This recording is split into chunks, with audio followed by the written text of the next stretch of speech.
sauti ya Bwana peke yao ndio wanaopona, peke yao ndio wanaookolewa, peke yao ndio wanaofika kwenye utimilifu.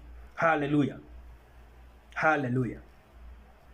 Ibada yenye maana ni kutoa mwili kuwa dhabihu iliyo hai, kumwabudu Mungu katika roho.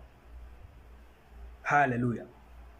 Hawa ndio Wakristo wa kweli, wanaomwabudu Mungu katika roho na kweli, walioitoa miili yao kuwa dhabihu kwa Mwenyezi Mungu. Haleluya. Maana hiyo ndo ibada yenye maana, na ili ili ibada yako idhibitike kwa Mungu, lazima uabudu katika roho na kweli, sio kimwili tu unaimba haleluya haleluya. Hapana, hapana, hapana. Lazima udhihirike katika roho, maana Mungu ni roho.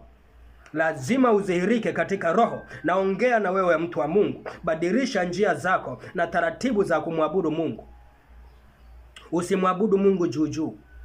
Mungu huwezi kumpata, Mungu hawezi kutenda, maana Mungu ni roho. Ukitaka kumwabudu lazima uwe katika roho.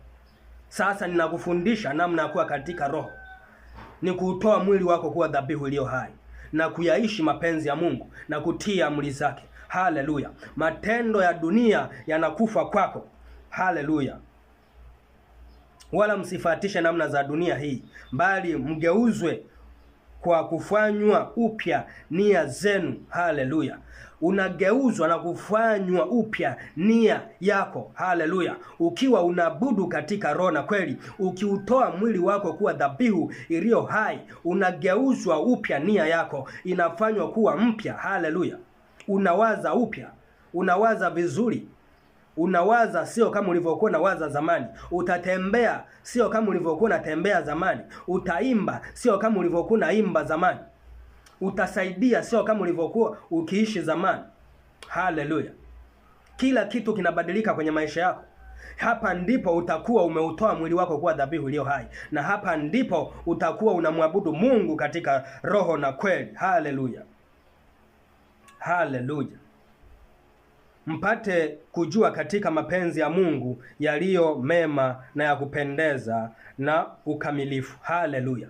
Mapenzi ya Mungu yaliyo mema, yanayopendeza na ukamilifu yanapatikana kwenye kuutoa mwili kuwa dhabihu iliyo hai.